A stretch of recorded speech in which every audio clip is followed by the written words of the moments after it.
온 세상이 지난 1년 동안에 간절하게 기다려 온 것이 있습니다. 코로나 바이러스에 대한 백신이었습니다. 이제는 백신이 개발이 되었고 사람들이 접종한 지가 1개월이 벌써 지났습니다. 참 이상한 현실을 하나 보고 있습니다. 코로나 바이러스의 백신을 접종할 수 있는 자격이 있는데도 불구하고 많은 사람 중에는 아직까지 접종하기를 꺼려하는 사람이 있다는 사실입니다. 아직은 무엇인가가 불확실한 것이 있기 때문이라는 보도입니다. Desiring God이라는 책의 저자 마셜 세겔이라는 목사님이 이 코로나 바이러스를 두고 쓴 글이 있습니다. 이 바이러스가 가진 가장 무서운 힘은 바로 이런 불확실성이 가져다 주는 두려움이다. 불확실성이 가져다 주는 두려움. 다음 상황, 내일이 어떻게 될지 모르는 상황 속에 사람들은 두려워되고, 두려움이라는 것은 사람에게 있어서 모든 것을 다 빼앗아가 버립니다. 오늘 이스라엘 백성들이 가지고 있는 감정이 바로 이 두려움, 불확실성에 오는 두려움이었을 것입니다. 지난 430년 동안 종살이 하면서, 노예살이 하면서 과연 우리의 미래는 어떻게 될 것인가? 과연 우리에게 내일이란 있을 것인가? 내일이라는 소망이라는 단어를 잃어버린 사람들, 과연 하나님은 우리와 함께하고 계시는가? 하나님은 우리의 상황을 알고 계시는가? 오늘 본문에는 이렇게 고민하면서 질문하는 이스라엘 백성들에게 하나님이 어떤 하나님이신지를 확연하게 보여주고 있습니다. 모세를 들어서 이스라엘 백성의 역사를 고쳐선 출애굽의 주인공 모세, 그 모세가 만난 하나님, 어떤 하나님인지를 정확하게 보여주고 있습니다. 떨고 있었던 모세, 떨고 있었던 이스라엘 백성들, 그들에게 다가온 하나님 4가지 모습으로 살펴보려고 합니다. 첫 번째, 하나님은 그 하나님께서는 나의 하나님이 되기를 원하십니다. 나의 하나님. 모세를 향한 하나님의 사역의 시작은 하나님이 누구신지를 보여주는 것으로 시작이 되었습니다. 하나님께서 당신을 어떻게 소개하는지 오늘 말씀을 볼까요? 나는 너의 조상의 하나님이니 아브라함의 하나님, 이삭의 하나님, 야곱의 하나님이라. 하나님의 첫 소개는 참 특이합니다. 모세에게 40년 만에 나타났으면 엄청난 출애굽의 이 사명을 부탁을 하시려면 뭔가 대단한 하나님, 위대하신 하나님, 천지 창조주 하나님을 소개해 맞을 것 같은데, 나는 조상의 하나님, 아브라함의 하나님이라고 소개를 합니다. 네 조상이 믿었던 하나님, 너희 아버지가 믿었던 하나님, 아브라함의 피가 흐르고 있는 네가 아브라함이 만났던 그 하나님, 내가 너희 하나님이 되기를 원한다라는 말씀입니다. 천지 창조의 하나님, 전능하신 하나님이 아니죠. 바로 그 하나님이 나의 하나님이 되기를 원한다라는 말씀이었습니다. 조부모, 부모님의 하나님이 아니죠. 나의 하나님. 하나님 앞에 참으로 자기 자신을 드렸던, 지극하게 하나님의 종으로 살았던 케르케코르, 그가 덴마크 백성들을 두고 한 말이 있어요. 덴마크 사람들은 하나님이란 이름을 잘 압니다. 하나님에 대해서도 어느 정도 잘 알고 있습니다. 그러나 정말 하나님을 아는 사람은 많지가 않습니다. 그렇죠. 한때 기독교 국가라 하더라도 하나님을, 이름을 아는 것과 정말 아는 것은 다른 일이죠.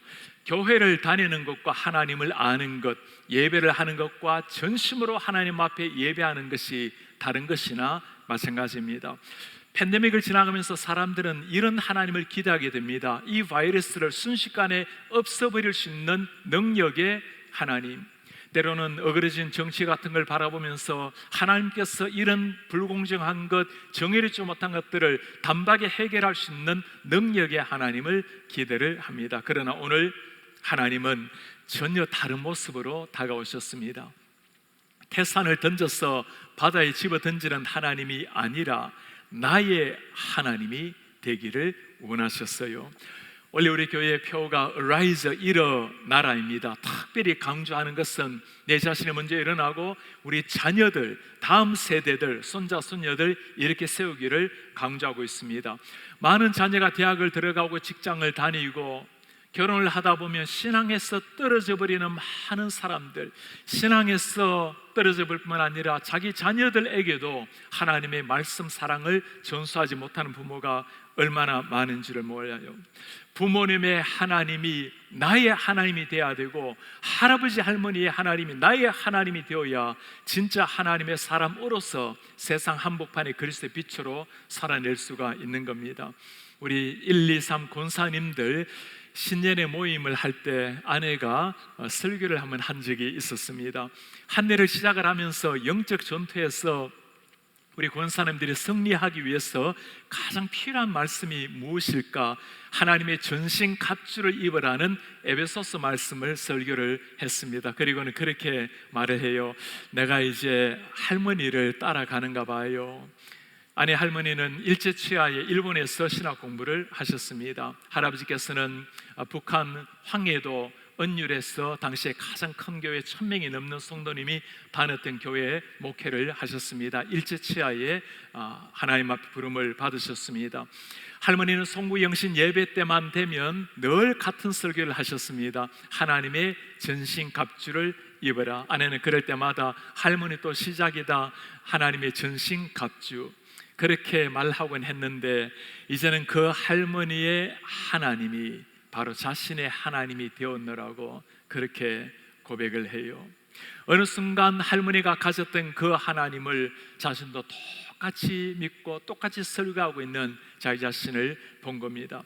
자녀들이 다 자라나서 이제는 자녀들에게 특별히 신앙에 대해서 이야기하기가 어렵다라는 부모님들을 가끔 대할 때가 있습니다. 그러지가 않아요. 아직까지 우리가 말할 수 있다면, 아직까지 의식이 있어서 하나님의 이름을 가르칠 수 있다면, 우리는 마지막 순간까지라도 이 예수님 하나님을 증거해야 될 사람들입니다. 우리 손주들에게 특별히 하나님의 사랑, 이 복음을 꼭 가르치시길 바랍니다. 제가 장례식을 집례하다 보면 우리 손주들이 때로는 조사를 할 때가 있어요. 그러면 우리 할머니 할아버지가 가르쳐준 신앙, 믿었던 그 하나님 저도 잘 믿고 언젠가 하나님을 만나게 될 때 할아버지 할머니와 함께 주님을 찬송하겠습니다. 그 어린아이들이 신앙 고백을 하는 것을 보면 얼마나 감사한지 모릅니다.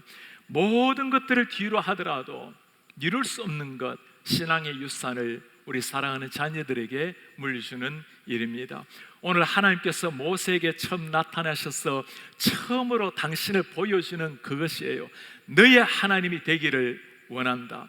아브라함의 하나님, 이삭의 하나님, 야곱의 하나님을 넘어서 모세, 너의 하나님이 되기를 원한다. 나의 하나님으로 믿는 순간 어떤 일이 일어나게 될까요? 미디안 광야에서 양을 치다가 끝날 모세 인생이 하나님 앞에 부름을 받아서 출애굽의 쓰임을 받는 위대한 하나님의 사람으로 변화를 받게 되는 겁니다. 모세를 부르신 하나님은 또한 어떤 하나님이실까요? 두 번째입니다. 하나님은 우리의 고통에 관심을 가지시는 분이십니다. 우리의 남몰래 흘리는 눈물, 고통스러운 탄식, 하나님이 다 듣고 계신다라는 말씀입니다. 성도님들이 어려움을 당할 때가 되면 자주 하는 질문이 이런 것입니다. 하나님이 나의 사정을 알고 계실까요? 하나님이 내 상황을 아실까요? 그렇습니다. 알고 계시죠. 이스라엘 백성들의 현 상황이 이렇습니다. 430년 동안 종살이 하면서 지냈던 사람들, 세상에는 다 잊혀져 버렸던 사람들이었습니다. 그 사이에 어떤 일이 일어났죠? 요셉이 살아있었을 때는 사람들이 아주 환대를 받았습니다. 그러나 요셉이 죽고 요셉을 모르는 새로운 왕이 올 때부터 그들의 고난은 시작이 되었습니다. 얼마나 노예로서 고통스러웠던지 하나님을 향해서 탄식하는 절규가 2장에 나와 있습니다. 여러 해 후에 애굽 왕은 죽었고 이스라엘 자손은 고된 노동으로 말미암아 탄식하여 부르짖으니 그 고된 노동으로 말미암아 부르짖는 소리가 하나님께 상달된지라. 탄식하여 불렀던 소리가 하나님께 상달된지라. 그들의 고민이 무엇이었습니까? 하나님 정말 우리를 알고 있을까? 우리가 아브라함의 자손이라고 하는데, 우리에게 약속된 땅이 있다고 하는데 정말 들어갈 수 있을까? 노예로 살다가 끝나는 것이 아닐까? 노예들이라는 것은 창의성도 미래도 다 사라져버린 사람들 아닙니까? 하루하루 먹고 살기에 급급했던 사람들. 그러나 하나님께서는 한순간도 그들을 잊지 아니하셨습니다. 오히려 하나님은 안타까운 마음으로 그들 한 사람 한 사람을 붙들고 계셨어요. 70년밖에 안 되었던 이스라엘 백성들이 애굽 땅에 430년 지나는 동안에 300만 명이나 되는 엄청난 민족으로 발전을 했습니다. 하나님이 약속하신 게 무엇이었죠? 내 자손을 하늘의 별과 같이 많게 하리라. 비록 그들은 고통스러운 시간이었지만 하나님이 약속이 성취되는 하나님의 훈련의 시간이었습니다. 고통받았던 백성들을 향한 하나님의 마음, 그 하나님의 마음이 어땠을까요? 내가 애굽에 있는 내 백성의 고통을 분명히 보고 하나님이 보셨어요. 그들의 감독자로 말미암아 부르짖음을 듣고 내가 들었다고 말합니다. 그 근심을 알고 내가 보고 내가 들었노라, 내가 알고 있노라. 본다라는 것은 히브리어 말로 깊이 관심 있게 들여다본다라는 말씀입니다. 하나님이 눈을 크게 뜨고 이스라엘 백성을 뭐라고 부르시죠? 내 백성이라고 부르고 있습니다. 내가 사랑하는, 내가 택한 나의 백성. 어떤 상황에 하나님이 찾아오셨죠? 그들이 가장 어려울 때, 위기에 처했을 때, 고통 속에 있을 때, 그때 하나님이 찾아오신 겁니다. 베드로가 물고기 한 마리 잡지 못하고 기진맥진했을 때 그때 예수님이 찾아오셨어요. 베드로야 일어나라, 다시 한번 그물을 깊은 곳에 내려라. 80살 된 모세, 세상에서는 더 이상 소망이 없었던 모세였지만 그때 하나님이 찾아오셨습니다. 모세야 일어나라, 네가 해야 될 사명이 있단다. 오늘 이 말씀을 묵상을 하면서 참 하나님의 은혜, 특별한 은혜가 하나 더 깊이 다가온 것이 있습니다. 하나님께 탄식하는데도 그것을 하나님이 들으시는 우리 하나님. 때로는 기도할 수가 없어서 무엇을 기도해야 될지도 몰랐어 주님 앞에 정말 엎드려서 그저 탄식만 드리는데도 하나님이 그 기도를 다 들으신다는 거예요. 우리의 조그만한 신음에도 응답하시는 우리 하나님. 사도 바울은 이 하나님을 이렇게 설명합니다. 이와 같이 성령도 우리의 연약함을 도우시나니 우리는 마땅히 기도할 바를 알지 못하나 오직 성령이 말할 수 없는 탄식으로 우리를 위하여 친히 간구하느니라. 예전에 한국교회 새벽기도를 다니다 보면 새벽기도를 마치고 난 다음에 목사님 강대상 뒤쪽으로 가셔서 방석을 하나 깔아놓고 거기에 무릎을 꿇고 기도하시는 모습이 떠오릅니다. 기도하시다 보면 주여 하고는 아무 말도 하지 못하시고 마치 신음같이 그렇게 하나님 앞에 그렇게 나아가시다가 어느 시간 지나면 또 주여 하는 그 한마디, 이 주여 한마디에 모든 게 다 들어가 있는 겁니다. 성도의 고통스러운 눈물이 있고 자녀를 향한 부모님의 아픈 눈물의 그 기도가 있고 목사님의 어려운 상황 하나님 앞에 다 토라면서 나아가는 그 한마디 주여, 그 탄식의 소리를 하나님이 아시고 듣고 계신다라는 말씀입니다. 그 하나님께서 그 소리를 들으시고 드디어 움직이기를 시작을 하십니다. 내가 내려갔어. 우리 하나님께서 직접 하시는 말씀이에요. 내가 내려가겠노라고, 그들을 애굽인의 손에서 건져내겠노라고 약속의 땅으로 데려가려 하노라. 내려가서 건져내고 그들을 인도하여 약속의 땅으로 데려가리라. 고난받는 백성들의 한복판으로 주님이 다가오시겠나라고 역사 속으로 뛰어들어와서 당신의 백성을 건져내겠다는 하나님의 선포입니다. 하나님이 세상으로 직접 들어오시겠다라는 것, 성경 가운데 가장 하나님의 모습을 보여주는 복음의 핵심이라고 말할 수가 있어요. 모세에게 찾아오신 하나님, 이스라엘 백성들에게 찾아오신 하나님, 온 인류가 어둠 속에 빠져 있을 때 우리 하나님께서는 직접 세상으로 뛰어드셨습니다.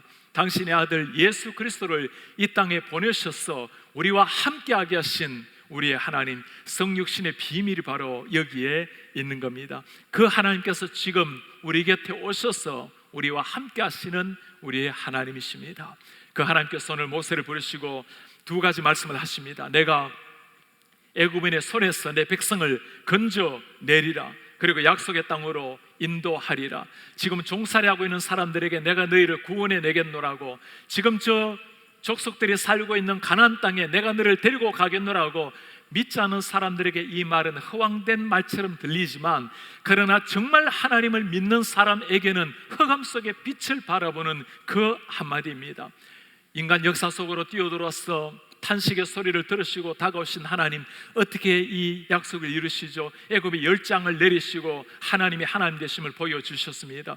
광야 40년 동안 낮에는 구름 기둥으로 밤에는 불 기둥으로 이스라엘 백성들을 이끌어내신 분, 우리 하나님이셨어요. 오늘 또 우리에게도 마찬가지죠. 탄식하고 괴로워할 때 하나님 저 멀리 계신 분이 아니십니다. 예수님으로 함께 오신 우리 주님 임마누엘 하신 하나님은 지금 우리 곁에 계시는 우리의 주님이세요. 특별히 고통스럽게 하나님 앞에 탄식하며 나아갈 때 주님 어디 계시는가? 주님 바로 등 뒤에서 내 등을 밀고 계시는 거예요. 귀에 들리지 아니하고 눈에 보이지 아니하고 때로 느껴지지 않는다 하더라도 하나님이 여전히 우리 속에서 일하고 계시는 주님, 그분이 우리가 믿고 있는 신실한 주님이십니다. 이 주님을 정말 가슴에 새기게 되면 어떤 고난의 골짜기를 지난다 하더라도 그 하나님 계시기 때문에, 그분이 함께 하시기 때문에 미소 짓고 어떤 환난도 이겨낼 수가 있는 겁니다. 우리 하나님 드디어 일하실 때가 되셨죠. 하나님이 일하시는 방법이 어떨까요? 셋째 부분입니다. 하나님은 우리를 통해서 역사를 이루어 가십니다. 사람을 통해서 당신의 역사를 이루어 가시는 하나님, 고통스러운 탄식에 귀를 기울이시는 하나님, 모세를 부르셨습니다. 이제 가라. 이스라엘 자손의 부르짖음이 내게 달하고 애굽 사람이 그들을 괴롭히는 학대도 내가 보았으니 이제 내가 너를 바로에게 보내어 너에게 내 백성 이스라엘 자손을 애굽에서 인도하여 내게 하리라. 이제 가라. 내가 너를 바로에게 보내겠노라. 내가 너로 말미암아 내 자손을 백성을 인도하여 내게 하리라. 오늘 모세가 하나님 앞에 위대한 소명을 받는 순간이었습니다. 우리는 소명이라는 것을 생각을 할 때 우리가 하나님을 위해서 무엇인가를 하는 것으로 주로 생각을 해요. 내가 주를 위해서 내 자신을 드리리라, 내 인생을 불태우리라, 다 귀한 결단입니다. 그러나 소명 앞에 우리가 물어봐야 될 가장 중요한 질문이 있어요. 하나님이 나에게 맡기신 일인가? 이 사명이 하나님이 나에게 부탁하신 일인가? 모든 사명의 시작은 하나님이 나를 부르셨다는 확신에서 시작이 되는 겁니다. 이 확신 하나 가지고 오늘 모세는 바로 앞에 나아갔어요. 죽음이 기다리고 있는 애굽 땅으로 내려갔습니다. 세계를 제패하고 있었던 그 왕 바로 앞에 가서 내 백성을 보내달라고 소리쳤던 모세, 그 엄청난 용기와 기상이 어디에서 나오는 것일까요? 내가 너와 함께 하겠다라는 하나님, 내가 너를 보낸다고 하는 하나님이 나를 보내셨다라는 확신이 있었기에 담대함이 거기에서 나오는 겁니다. 이틀 전에 우리 IT 선교를 위해서 네 분의 집사님들이 떠나가셨습니다. 지난해 그리고 올해는 우리가 단기 선교는 공식적으로 다 교회에서 취소를 하게 되었어요. 이번에는 네 분의 집사님들이 개인적으로 기도하고 하나님의 마음을 품고 들어가셨습니다. 본래는 금요일날 가시기로 했는데 나라의 치안이 위태로워져서 하룻밤 마이애미에서 머물고 토요일 들어가시게 되었습니다. 요즘 같은 세상에는 계획을 해놓은 것들도 취소를 하거나 연기하기 마련입니다. 더구나 나라의 치안이 그렇게 위태롭고 어렵다고 하는데도 그 위험을 뚫고 하나님의 복음을 전가하겠다고 들어가는 사람들, 세상 사람들은 이해할 수 없는 일일 것입니다. 그러나 하나님이 가라고 말씀하신다면, 그 하나님이 나를 보내신다라는 확신이 있다면 어떤 상황 속에서도 그 음성 듣고 달려가는 것, 그게 신자들이 해야 될 사명인 겁니다. 우리는 이런 삶을 두고 희생이라고 말하지 않죠. 우리 주 예수 그리스도 33살에 우리를 위해서 십자가 위에 피 흘리시고 다 온몸을 버리시고 나를 위해 돌아가신 걸 생각하면 우리는 이렇게 살아낼 수 있는 것이 영광스러운 일이요 감격스러운 일이라고 말할 수 있을 것입니다. 우리 하나님이 말씀하십니다. 가라, 가라. 우리를 보내실 때 하나님 어떻게 보내실까요? 홀로 보내시는 것이 아니죠. 네 번째 하나님입니다. 하나님은 사명자의 삶에 함께 하시는 분이십니다. 하나님의 사명 위대하죠. 그러나 그 사명을 이루는 것이 쉬운 일이 아닙니다. 모세 자신을 바라다 보니 지금 이미 80살이 된 사람, 변변함 없는 한 사람, 자기 자신이 어떻게 보였겠습니까? 모세가 하는 말이죠. 모세가 하나님께 아뢰되 내가 누구이기에 바로에게 가며 이스라엘 자손을 애굽에서 인도하여 내리까? 모세는 40년 전에는 자기 자신이 준비가 된 사람이라고 생각을 했어요. 이제는 하나님 앞에 쓰임을 받을 때가 되었노라고 그럴 만했죠. 애굽의 왕자로서 자라났고 모든 학문을 다 받은 사람이었으니 충분히 준비가 된 사람이었을 겁니다. 그러나 그 학문과 뛰어난 재능 모든 것을 가지고 그가 했던 일은 동족 이스라엘을 괴롭히는 애굽인을 쳐서 죽이는 일이었습니다. 이제 80이 된 노인 모세, 이제는 내 인생에 특별한 것이 없을 거라고 생각했던 그때가, 하나님께서는 바로 그때가 준비된 때라고 모세를 부르고 계시는 겁니다. 모든 것이 다 부족하다 하더라도 하나님이 부르시면 그때가 최고의 때가 되는 겁니다. 어떤 상황 속에서 모세가 흔들리지 아니하고 하나님 앞에 나아갈 수 있었던 비결, 오늘 12절에 말씀합니다. 하나님이 이르시되 내가 반드시 너와 함께 있으리라. 내가 반드시 너와 함께 있으리라. 모세가 바라봐야 될 것은 최고의 나라 바로가 아니었습니다. 전능하신 하나님이었어요. 모세가 의지했던 것은 기적을 일으킨 지팡이가 아니라 그 지팡이를 통해서 기적의 역사를 일으키시는 하나님이셨습니다. 이 하나님이 함께 하셨기에 광야 40년을 이겨내고 약속의 땅으로 들어갈 수가 있었던 거죠. 오늘날 우리가 사탄과 싸워서 이길 수 있는 비결이 어디에 있을까요? 우리의 능력, 우리의 재능, 우리의 최고의 열심 다 귀한 일입니다. 그러나 영적 전투에서 승리할 수 있는 가장 중요한 질문 하나, 우리 하나님이 나를 보내셨는가? 그 하나님이 지금 나와 함께하고 계시는가?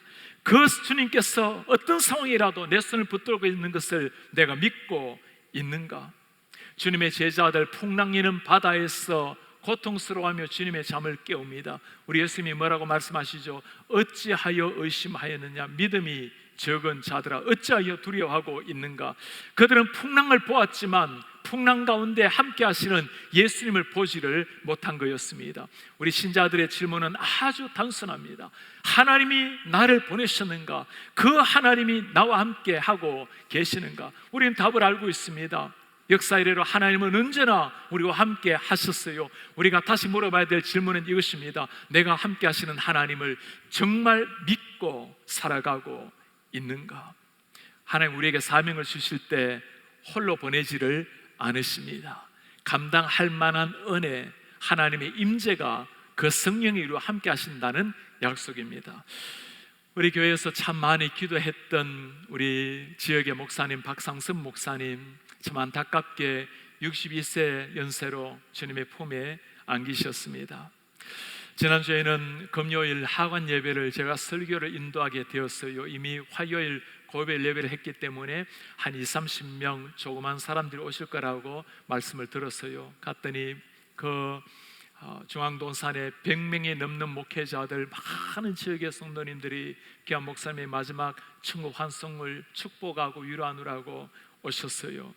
사모님께 설교 준비를 위해서 목사님이 가장 좋아하셨던 성경 구절이 무엇인지를 물었습니다. 여호수아 1장 6절에서 9절 말씀이라고 해요. 두려워하지 마라, 내가 너와 함께함이라. 강하고 담대해라.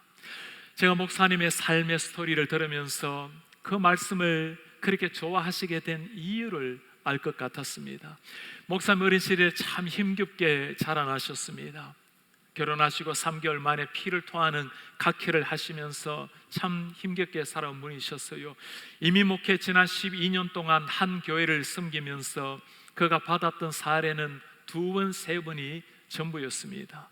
참으로 자신의 모습을 생각하면 너무나 부족하고 연약한 종이었지만 바로 오늘 여호수아 1장에 나오는 여호수아의 심정 같았을 겁니다. 모세는 죽었죠. 이스라엘 백성들이 이렇게 지금 있죠. 앞에 정복해야 될 가나안 땅은 저렇게 있는데 저 부족들은 철옹성 무너지지 않는 여리고성이 있는데 과연 우리 미래는 어떻게 될 것인가? 사람들은 나를 지켜보고 있는데, 답답하고 초조했던 그 요새의 마음, 바로 목사님의 마음이 그 마음 같아요. 그때 하나님께서 여호수아에게, 목사님에게 찾아오시고 하신 말씀입니다. 두려워하지 마라.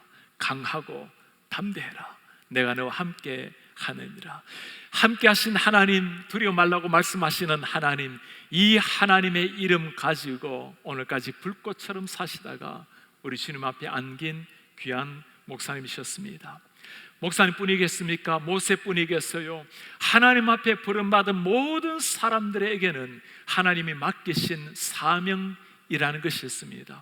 아직까지 우리에게 호흡이 있다면, 아직까지 땅 위에서 생명을 연장받았다면 사명이 있기 때문에 연장받은 호흡입니다. 우리에게는 걸어가야 될 길이 있고 이루어야 될 과제가 있고 하나님이 맡기신 사명이 있는 겁니다.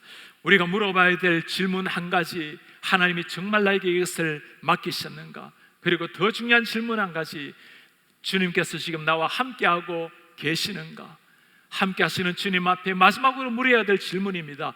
나는 정말 그 하나님을 믿고 의지하고 살아가고 있는가? 그의 날 그 하나님 함께 하셨기에 출애굽의 주인이 된 모세, 오늘날 이 하나님이 함께 하신다면 우리도 모세처럼 어떤 상황에서도 하나님이 맡기신 사명을 이루게 될 것입니다. 오늘 우리는 이스라엘 백성들에게 찾아오신 하나님, 그 하나님이 어떤 분이신지를 함께 보았습니다. 하나님 한순간 또 우리를 잊지 아니하셨죠. 우리 부모님의 하나님이 아니라 나의 하나님이 되기를 원하신 그 하나님, 내 하나님이 되셨을 때 어떤 역사가 일어납니까? 하나님이 맡기신 사명을 위해서 우리를 보내신 하나님의 그 음성 듣고 뛰어들어 가는 겁니다. 홀로 가는 게 아니라 있죠, 함께 하신다고 약속을 하셨습니다. 잊혀진 존재도 아니고 버려진 존재도 아니라는 거예요. 주님의 오른손이 우리와 함께하고 계신다라는 사실입니다. 모세 40년의 침묵 끝에 하나님이 찾아오셨습니다. 이스라엘 백성들 430년의 침묵 끝에 하나님이 마침내 찾아오셨어요. 이스라엘 백성들, 온 인류, 아담의 범죄 이후로 수많은 시간이 흘렀지만 침묵하시던 하나님이 아니었습니다. 마지막 날 온 세상에 흑암에 빠져 있었을 때 4000년 후에 예수 그리스도 땅 위에 보내셨어. 그 예수 그리스도로 말미암아 이룬 위대한 구원의 역사, 하나님은 한순간도 우리를 잊지 않으셨어요. 이 십자가의 복음이 우리에게 이제 전파되어서 어떤 상황 속에서도, 때로는 탄식의 눈물 속에서도 우리와 함께하고 계시는 하나님, 그 하나님이 나를 부르시고 이제는 사명을 향해서 나아가라고 주님이 나를 초청을 하시는 겁니다. 예수님 우리에게 부탁하십니다. 일어나라. 이제는 사명을 향해서, 아직까지 호흡하고 있다면 우리의 생명이 있는 마지막 순간까지 이 사명을 향해서 나아가라. 오늘 주님 앞에 일어났을 때 하나님 함께 하심으로 모세가 그렇게 쓰임을 받았어요. 주님의 제자들이 그렇게 쓰임을 받았고 수많은 하나님의 사람들이 그렇게 쓰임을 받다가 주님 앞에 갔습니다. 주님께서 우리에게 주신 호흡이 닿는 그 마지막 순간까지 하나님이 맡겨주신 이 사명 가슴에 새기고 나의 하나님, 나의 하나님을 향해서, 사명을 향해서 고귀한 인생 불태우시다가 우리 주님 앞에 쓰시는 하나님의 사람들 되시기를 제 이름으로 축복합니다. 다시 일어나셔서 말씀 기억하시면서 우리의 신앙 고백을 찬양으로 드립시다. 하나님의 사랑을 사모하는 자, 하나님의 평안을 바라보는 자, 내 모든 것 창조하신 우리 주님이 너를 얼마나 사랑하시는지, 하나님 인자한 귀로서 언제나 너에게 귀 기울이시니 어둠 속에도 빛을 주시고 작은 신음에도 응답하시는 우리 하나님, 어느 곳에 있든지 주만 바라볼지라. 하나님의 사랑을 사모, 하나님의 평안을 바라보는 자, 하나님의 평안을 너의 모든 것 바라보는 자, 창조하신 주님, 너의 모든 것 창조하신 우리 너를 얼마나 사랑하시는지, 얼마나 사랑하시는지, 하나님께 찬양과 경배, 하나님께 찬양과 경배, 하나님의 선하심을 닮아가는 자, 하나님의 선하심을 닮아가는 자, 너의 모든 것, 우리를 창조하신 그 주님이 우리를 자녀 삼으셨어요. 너를 자녀 삼으셨네. 오셨네. 하나님 사랑의 눈으로 하나님 사랑의 너를 어느 때나 눈으로 바라보시고 너를 어느 때나 바라보시고 하나님 인자한 비로소 하나님 인자 비로소 언제나 너에게 오시지 어두움에 밝은 빛 비추시는 주님 어두움에 밝은 빛을 너의 작은 시름에도 비추시고 응답하시는 너의 작은 시름에도 응답하시니 너는 어느 곳에 있든지 어느 곳에 이 주를 바라라 향하고 너만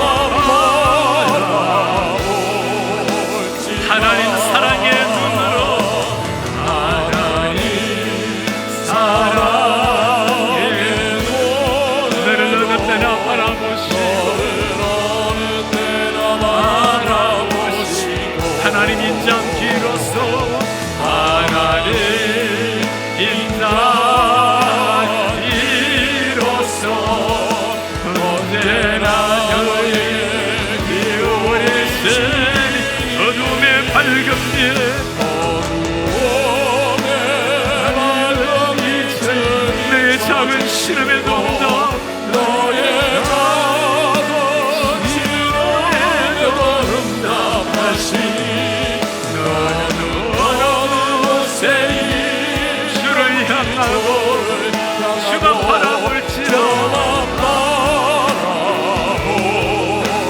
주만 바라볼지라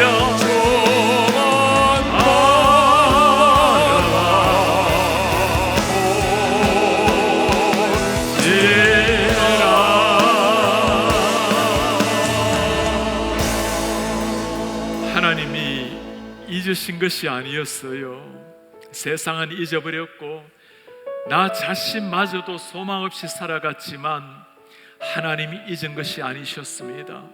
고통스러운 눈물로 탄식하며 괴로워할 때 무엇을 위해서 기도해야 될지 어떻게 기도해야 될지도 모르고 탄식할 때 우리 주님 곁에서 우리의 기도를 들으시고 우리가 눈물 흘릴 때 곁에서 조용히 눈물 흘리시는 분이 우리 주님이십니다.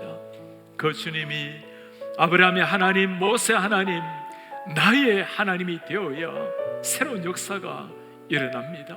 아직까지 호흡이 있다면, 아직까지 생명이 있다면 사명이 있기에 주신 은혜입니다.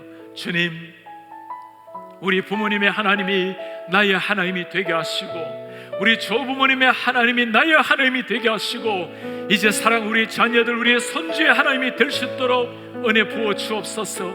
예수님이 오실 때까지 믿음의 유산을 계승하게 하시고 온 가정이 아직까지 생명이 있다면 사명이 있는 줄 알고 사명을 향해서 달려가는 불태우는 인생 될 수 있도록 은혜 도와여 주옵소서. 주여, 내가 오늘 모세를 부르시고 사명을 맡기신 하나님 앞에 내가 먼저 일어나기를 원합니다. 우리 가정을 이렇게 세워주시고 자녀들 이렇게 세워주시고 소년들 이렇게 세워주시고 우리 교회와 지역을 이렇게 세우고 세계 열방을 이렇게 세워내는 이런 하나님의 사람들이 될 수 있도록 주여 은혜를 도와여 주옵소서. 그 사명을 위해서 다시 한번 불꽃처럼 살아내다가 우리 하나님 앞에서는 하나님의 백성들 될 수 있도록 은혜를 도와여 주옵소서. 우리 한 목소리 기도하겠습니다. 하나님 아버지, 사랑의 눈으로 하나님 아버지,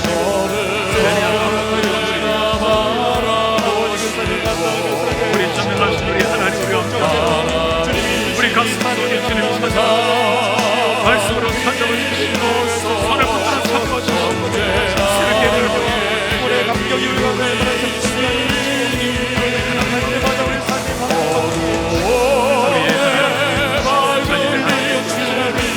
우리 사랑하는 대대로 이 삶을 우리 또 하나 아니라 이 지역 세계 열방에 이 하나님을 선포하게 하시고 하나님 우리로 말며 하나님 나를 이루어 주시옵소서. 영광의 나를 이루어 주시옵소서. 하나님 영광을 받으시옵소서. 하나님의 이름을 받으시옵소서. 아버지 하나님만 받으시옵소서. 우리의 존귀하신 하나님 아버지, 한순간도 우리를 잊지 아니하시고 불꽃 같은 눈으로 우리를 지켜보시는 우리의 하나님, 오늘 그 옛날 40년의 침묵을 깨고 모세를 찾아오신 하나님, 430년의 침묵을 깨고 이스라엘 백성에게 찾아오신 하나님, 우리에게도 찾아오신 하나님, 나의 하나님으로 모시게 하시고 한 번의 인생을 불꽃처럼 사명을 위해서 고결하게 불태우게 하옵소서. 우리 주님, 아직까지 호흡이 있다면, 아직까지 생명이 있다면 사명이 있어서 주신 줄 알고 사명을 향해서 고결하게 불태우게 하옵소서. 우리 주 예수 그리스도의 이름으로 기도하나이다. 아멘. 주 예수 그리스도의 은혜와 하나님의 사랑과 성령의 교통하심이 나의 하나님, 나의 하나님으로 심장에 모시고 그 주님을 위해서 다시 한번 사명을 이루고 불꽃처럼 살기를 원하는 주의 모든 백성들 머리 위에 지금부터 영원토록 함께 있을지어다.